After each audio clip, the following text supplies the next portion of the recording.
Welcome to our series on homely.com.au. It was surviving COVID-19. Now we're talking to the people that we work with very, very closely. And today I've got Matthew Bourn from McConnell Bourn. So it's going to be a great chat today. Make sure you're hitting the subscribe button down below for YouTube and following homely.com.au on there. And also on Spotify and iTunes, you can follow our podcasts and get these interviews as they're dropping. Matthew, thank you for giving us a bit of time today. You're welcome, David. Mate, give us a bit of the snapshot of your business and a little bit of your experience. You've got a McConnell Bourn, the agency, very, very sort of high end, and you work in a very, very high end area there in Sydney, in the Upper North Shore. I'd love to hear a little bit about your business, maybe a bit of a snapshot of staff and size and office locations and those sort of things. Yeah, sure, David. So we work across the Upper North Shore of Sydney. Very fortunate area to work in. It is a high value area. So right now we've got 4 offices located around Ku-ring-gai, and we service that Willoughby to Warringah market and either side, going out to St Ives and West Pymble. So probably around that sort of 60,000 home or letterbox amount of property, which is great. And the average sale price in this neck of the woods is typically around that $2.1, $2.2 million dollar range. So it's not I wouldn't say a high transactional market, but certainly is a high value market, which, has pros and cons in business. I mean, momentum of transactions is always a great thing to have. Right now we've got about 45 to 50 people on the team, which is great. And they're spread across those 4 offices. We have approximately sort of 21 in sales with support people. Property management running at about 600 properties with 8 people in that division as well. Yeah. Okay. All right. And so in your, say around about 20 agents out of the 45 guys you got going there. Yep. And how has the volume been over the last couple of months? You said, I think you mentioned that you're in an area where you're 2.1, 2.2 average or medium sale price, but you've been averaging around about 2.9 million. So it's obviously some of the higher end stock that's actually been moving over the last couple of months. Yeah, it's been interesting. I think when we hit, COVID-19 and the lockdown of April, we started to see a lot of panic entering the market. A number of our sellers, I guess with the unknown fact of what was going to roll out, what was going to happen over the next sort of 3 to 6 months. A number of sellers who may have committed elsewhere just wanted to sort of just get a surety and lock down and sell their property. So we saw some buyers trying to take advantage of the COVID-19 situation. So we did see in certain segments of the market, I think about a 5 to 10% drop. However, as April sort of wound up and we went into May and things started to loosen up a little bit and people got comfortable with the COVID-19 process, we started to see buyers enter back into the market. There was a shortage of property. And whilst we weren't getting, an abundance of buyers on each property and a lot of competitive interest, we were getting buyers that wanted to commit, wanted to buy now rather than later. So we were fortunate through May, to elevate that average sale price up to about 2.9 million. Yeah. But in saying that, we had sales from $1.90 million through to $6.5 million in that month. But obviously it averaged out at the higher end there, which is great. I'm interested to hear your thoughts on that April time. You sort of said that a lot of people actually decided to go to the market. That's quite interesting because a lot of the businesses that we've spoken to, a lot of agencies that we partner with, actually really struggle to get, appraisals through and new listings through. And maybe they are in more sort of more entry level or more sort of mid-market as opposed to that higher end. But I'm interested to see that there was more sort of high value homes coming to the market through April. Yeah, I think it's what happens, David, is that in our market, people tend to be able to hold property and buy their next property. So therefore, they may have bought back in back in February or March. They may have been transacted in that first week of April, and therefore needed to sell, their current home. So that's sort of the market we work in. It's not typically that sell first buy. It's that hold on, buy the next property, then sell your own property. So we did see people who had transacted and bought property who did need to sell through that sort of April marketplace and going into May. Yeah, sure. Okay. One thing that we spoke about just off camera before was your focus on buyers. And we've heard that a lot through a lot of the interviews that we've done, is that really buyers are the new black. And it's been kind of a nice thing to hear that, agents have sort of actually shifted the focus a little bit back to the buyers because we're so hungry for the listings, so hungry for the appraisals and the new business all the time. I think probably in the last couple of years, maybe not last year so much, but for the years before that, there was a bit of a shift away, the over-servicing and really, really top-end servicing of buyers. And now that's sort of come back very much into vogue. You mentioned some strategies that you guys have sort of used in your business. What are some of those, Matthew? You mentioned the concierge. I'm sort of interested to hear a little bit about that. Yeah, so what we adopted through COVID-19 was to obviously buyer going into that lockdown and not being able to do open homes and auctions, et cetera, on site, that is. We we really, having that hand-holding process with buyers, taking them through property one-on-one, getting better engagement, getting a better understanding of what they wanted. It's like old school real estate. I really enjoyed that process, and I know a number of my guys did as well. So we thought, well, obviously buyers are gold in a time like this when you're going to a bit of an uncertain market, you've got stock, you need to sell that stock, we obviously need to manage buyers better. So we did develop a concierge platform where we got 3 or 4 of our people who, funny enough, because we closed offices, they were receptionists, they were support people, they were good people, had good people skills.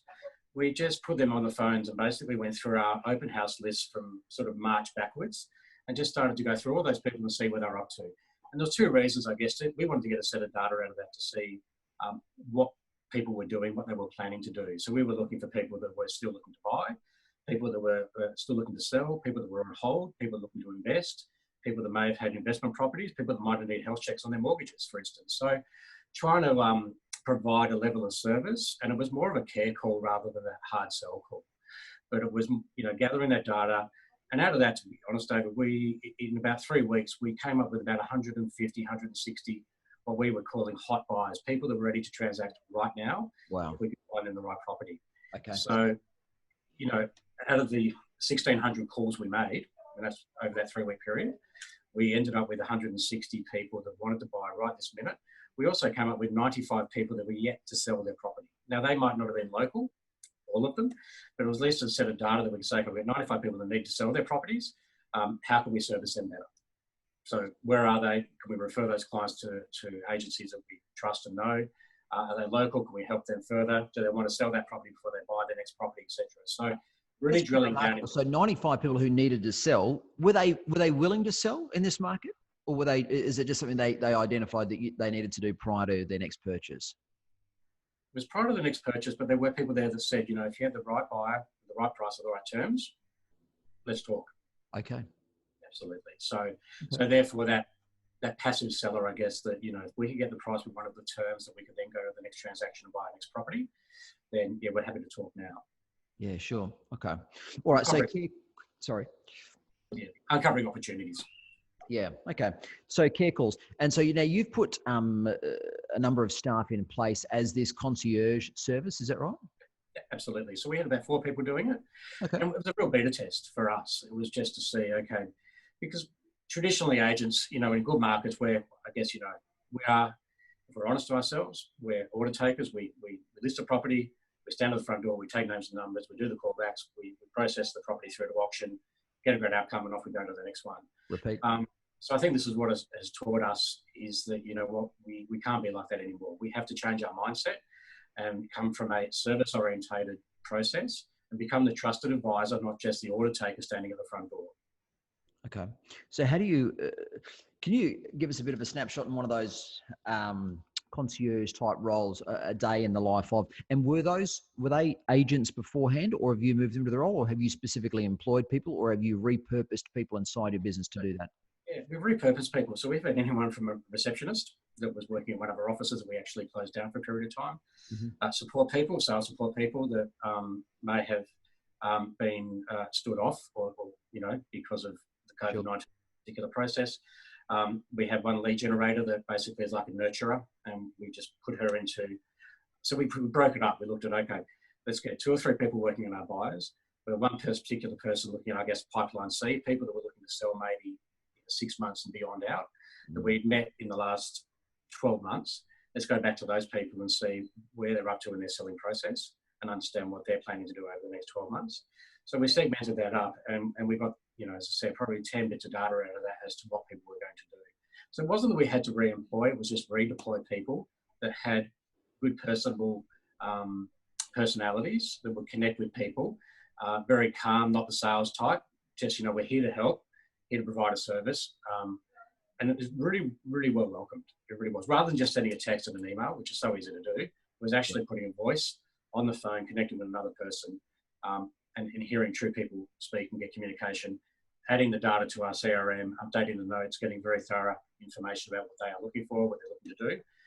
And if it went to the next level of actually wanting to really buy something now, then it would be obviously given to our agents, circulated with amongst the team, this person's looking for this particular property.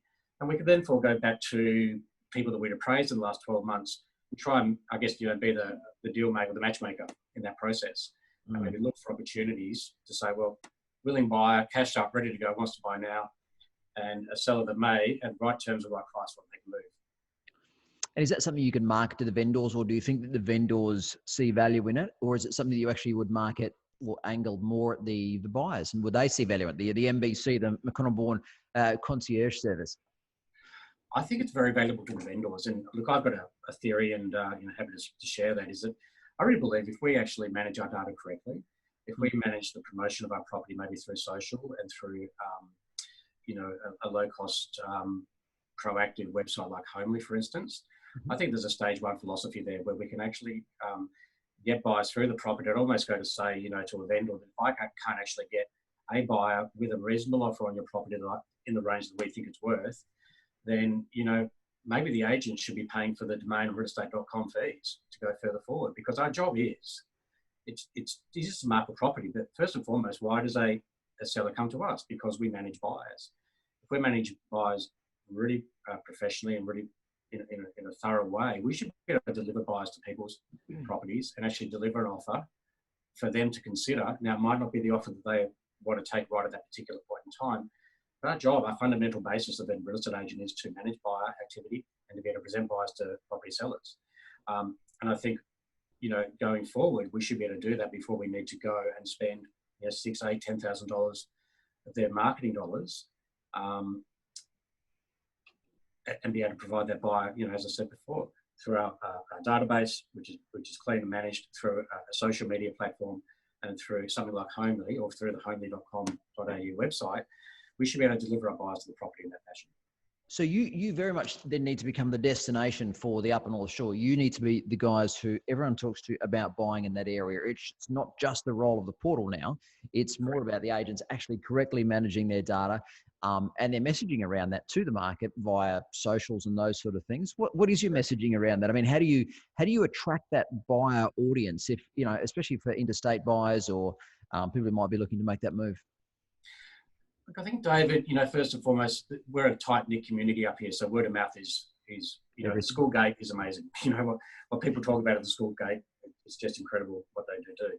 So I think, number one, the word of mouth process will get around that we're to go to agency to talk, you know, because we will hold property that perhaps isn't getting publicly to most of the portals for a particular, you know, period of time. So if you want to have the broadest choice of property and to see property that perhaps isn't going to be available to the broader buyer pool initially and get an exclusive opportunity to purchase that property before it goes full market.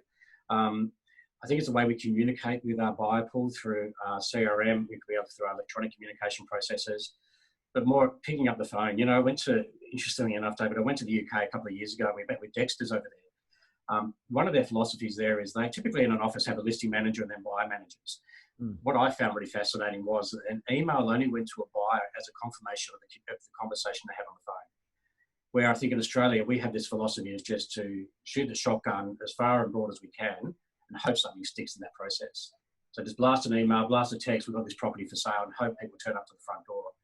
Can you say that again? So the email that the buyer receives from Dexter's, or how does that process work? So basically, it's only it's a confirmation of the conversation that's had on the telephone with the buyer. Wow. So you must have a conversation with a buyer on a phone before you send them an email about the property or confirming the conversation you just had.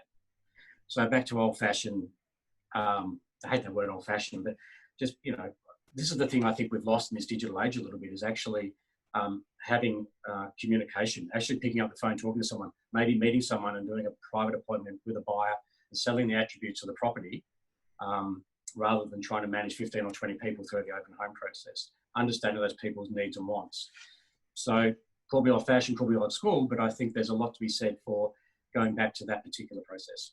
It's actually come up a couple of times in this conversation. Firstly, you said getting back to old-fashioned real estate, or let's not call it old-fashioned, but let's call it good real estate or traditional real estate, where you're actually servicing, you know, the buyers, and there is a communication there between two humans, not just an automated text message or an automated email that's sent out on behalf. All of those things are, of course, important, and they should be used, but they should be used no different to a DL flyer. It should be a conversation starter, not the whole conversation bookended. So I love that.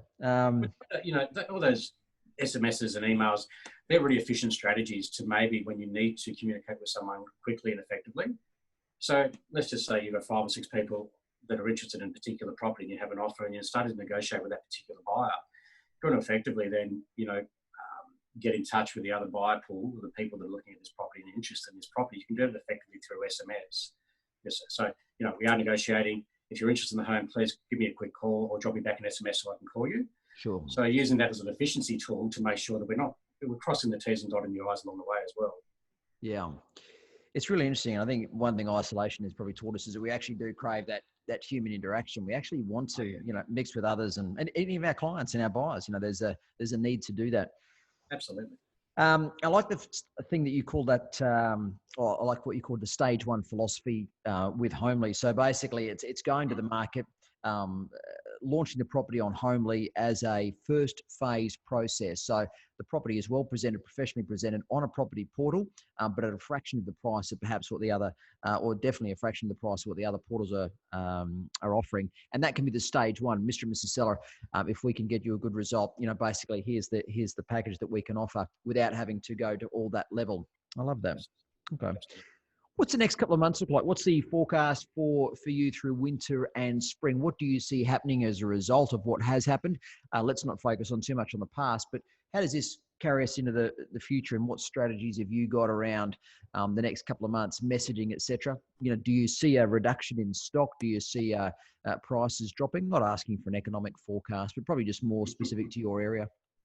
Yeah, look, I think, David, what we're going to see, and we typically see in winter anyway, is a lower stock level. So we're clearly down on stock. We're running, I think last count was about 400 odd properties in our service area. At the peak of the market, we could be running over 700. So we are well down on stock. And what fuels our market here, I think, is rather than economic conditions, look, you've got job security, you've got serviceability for debt or mortgages, but we really run on supply and demand. So if we've got a low supply and high demand from buyers, our property values tend to stabilise. If you look at the set of data over the last 20 or 30 years, we're fortunate the Upper North Shore, because of our transportation links with the train lines, our private schools that are around here, and just the general environment of our area. Our market is one that actually holds very well through any financial crisis, and one that if it does have a little bit of a hiccup, it actually bounces back very quickly. So I think personally going forward, the next 2 to 3 months, the stock will be tight. There will be buyer appetite, without a doubt, to purchase good quality property. And the interesting part's going to be then as we come out into spring, when all the stimulus starts to dry up, what's going to happen at that particular point? That's the big question mark, in my eyes. I think it's the same question for everyone. It's going to be very, very interesting to see how it happens. Any growth opportunities through this at the moment, or that you see over the next couple of months? Growth, well, there's 2 ways of looking at growth. One is internally as a company, as to the people growth. What we have found is this, given, unfortunately, with COVID, there's been a lot of good people that have obviously lost their job, have been stood down or reduced hours. Just in talking to, putting out a couple of adverts there, either on Seek or socially or whatever, amazing candidates, amazing quality of candidates that are out there looking for a new direction. Wow. So, what sort of roles, man? We've anything from, social media management, marketing, and even in sales, people that maybe come out of, corporate, well educated, understand good processes and systems, and they've come out of corporate and they're perhaps they're done with corporate and looking for a next challenge in life. Could be in their, timeline of life as well, where perhaps, I know a number of people around here that have actually been in corporate for 20, 30 years, and just to that point where they've had enough. They've done well, successful in their own right, but they'd like to try something different, be more involved with the community, be closer to home, maybe less travel, things like that. So, and the ability now, real estate is an adaptable business where we can work from home. It's flexible hours. So I think that is appealing to everyone. A lot of people going forward is just the flexibility that real estate can actually offer. And obviously the earning potential is unlimited in what you can do. So, and also benefit from the intelligence of those people who have come out of corporate, the intelligence and their experience, looking for new ways to do things inside of real estate rather than just hiring, ex real estate people. And their networks, they're highly networked people with like-minded in the city or wherever they are. So I think there's a lot of opportunity for growth in that sector. It's a bit of a window when you're running ads on Seek and looking for recruitment. a bit of a window on the world when you realize just how hard some of the other industries have been hit. I think real estate, there's not as many transactions that we'd like to be doing as being done at the moment, but there will be a lot more. And no doubt the market that we're going into, there's going to be an awful lot of transactions. Some of those will be distressed sales and all those sort of things that will happen. But as an industry, I think we'll probably fare fairly well. But it is a bit of a window on just seeing how other industries have hurt through this last couple of months, isn't it? Absolutely. Look, we've seen obviously the cafes around here and the restaurants and the like being decimated. Hospitality industry, retail. There's been a lot of pain out there, and I don't think, in some cases, I don't know if we've actually really witnessed how much pain there has been out there. Look, we're aware of it, we're conscious of it, but I don't think we're actually aware of potentially what the ramifications of the last sort of 8 weeks or 10 weeks are actually going to have on the next, 6 months, 12 months. Yeah, there's a lot of ground to make up in that period, from some of those businesses. But fortunately, real estate is one thing that could probably work in our favour is, people that spend a lot more time together, and that can be good and that can be bad. So, really real estate's always got a valuable sort of area or space because, people obviously get distressed, lose jobs. So, they can be distressed financially. Obviously, we don't live forever. So people unfortunately do pass away and assets have to be sold off. And clearly, unfortunately, we all don't get along from time to time, so the divorce rate can be high. So, there's always reasons for people to need to transact in real estate. There is that fear of disruption coming in and doing something different in our space, but I don't believe we can ever replace that human-to-human contact element. Sitting in front of someone negotiating a sale price on a property can't be done by technology in my eyes, but, happy to be proven wrong. No, agreed. Matt, really appreciate you giving us some time. There's been a really strong thread through the conversation today about that human interaction and just making sure we are servicing the buyers and making sure that human interaction is effective and also on the front of people's mind. Mate, thank you for giving us a bit of time today and best of luck for the coming months and appreciate your partnership with Homely. Thanks, David. Really appreciate it. Thanks for your time. Thanks, Matt. Cheers. Cheers.